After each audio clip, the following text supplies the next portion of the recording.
Doa selesai. Anak-anak, apakah hari ini ada yang tidak masuk? Tidak Tidak ada, ada, Bu. Sama semua ya. Ya. Jadi hari ini kita akan belajar tentang keanekaragaman hayati. Tapi sebelum masuk pada materinya, kita akan menyanyikan lagu nasional dulu. Anak-anak berdiri. Ya, Bu.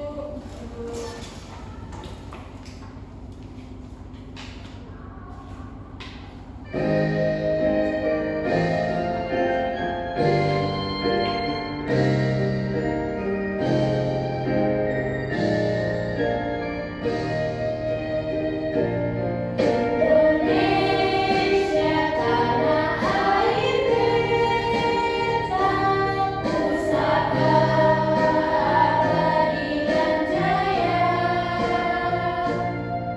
Indonesia sejak dulu kala selalu dipuja-puja bangsa. Di sana tempat lahir beta, dimulai dibesarkan bunda,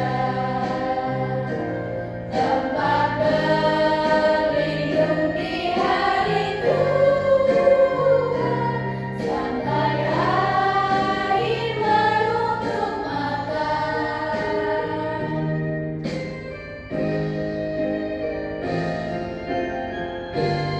Anak-anak, duduk kembali. Iya, Bu.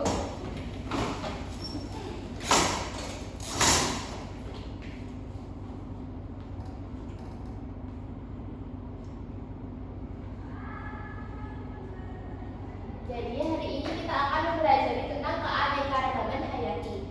Sebelum masuk materinya, anak-anak apakah tahu keanekaragaman hayati itu apa? Enggak, Bu. Belum tahu. Belum. Jadi keanekaragaman hayati itu artinya keberagaman pada makhluk hidup. Nah, keberagaman itu dapat ditemukan pada tingkatan gen, spesies, dan juga ekosistem. Nah, keanekaragaman pada makhluk hidup ini terjadi adanya faktor genetik atau keturunan dan juga perbedaan pada faktor lingkungan.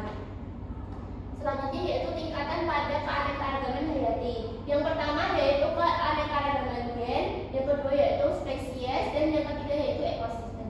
Nah, keanekaragaman gen adalah variasi antar individu sejenis dalam satu spesies. Contohnya, variasi warna kulit manusia. Yang kedua yaitu variasi warna bunga mawar. Yang kedua yaitu keanekaragaman spesies adalah variasi jenis dan menjadi spesies berbeda. Contohnya yaitu variasi jenis serangga dan juga variasi jenis kucing besar. Yang ketiga yaitu keanekaragaman ekosistem.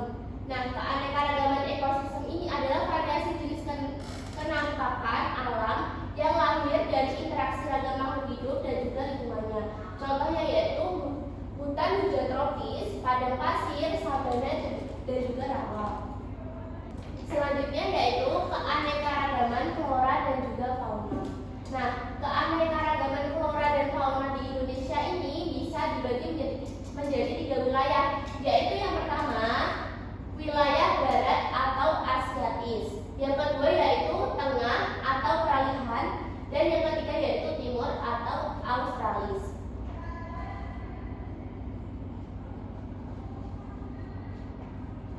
Pada wilayah barat, contohnya itu pada kondisi cuaca di wilayah barat itu cuacanya hujan tinggi, dan juga bentang alamnya itu dominan hutan lebat, hutan bakau, dan rawa gambut. Sedangkan flora khasnya yaitu meranti, keruing, rotan, dan juga jati. Dan faunanya pada wilayah barat gajah, badak, siamang, rusa, harimau, banteng, dan juga kerbau. Sementara pada wilayah tengah dengan corak peralihan ini kondisi cuacanya itu curah hujan rendah dan juga cenderung kering. Dengan bentang alam dominannya itu stepa tropis dan juga sabana. Nah, flora khasnya itu di daerah tengah atau peralihan ini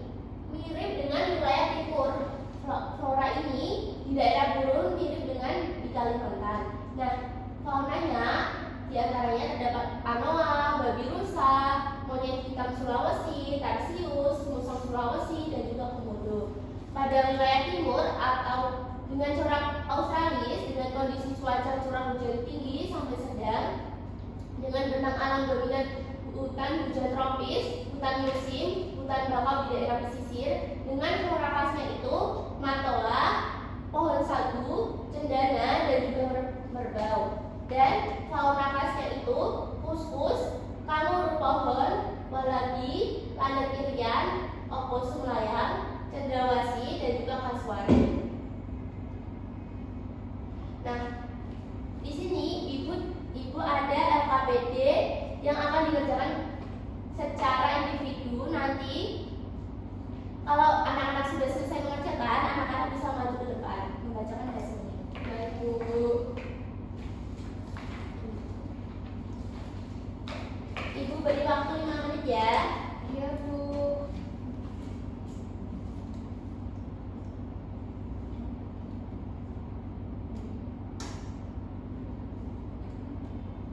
Anak-anak, apa ada yang kesulitan? Ada, Bu. Bagian mana? Ini yang ini apa namanya dia ini? Yang ini menurun, dan soalnya ini. Ya, ibu apa ya kok pandang? Faktor yang mempengaruhi Geografis, Bu. ya, betul. Bu, ini beda, Bu.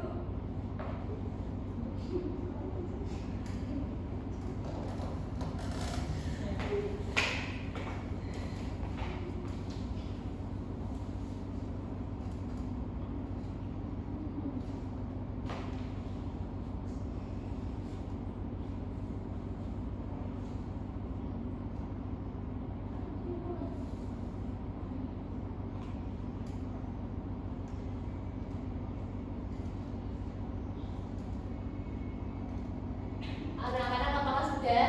Belum. Sudah. Belum. Yang belum segera ya. Soalnya temennya udah selesai.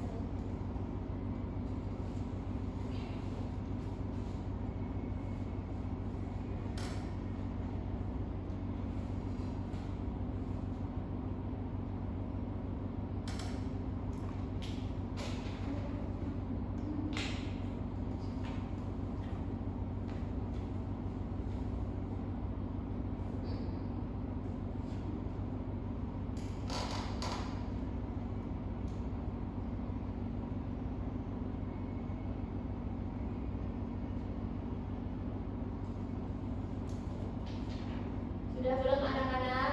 Belum. Bentar, Bu.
berinteraksi dalam ekosistem melalui predasi, kompetisi, dan simbiosis untuk bertahan hidup. Selain itu juga, setiap makhluk hidup itu memiliki peran penting, baik sebagai produsen yang menghasilkan makanan, konsumen yang memakan makhluk lain, maupun dekomposer yang mengurai sisa-sisa organisme.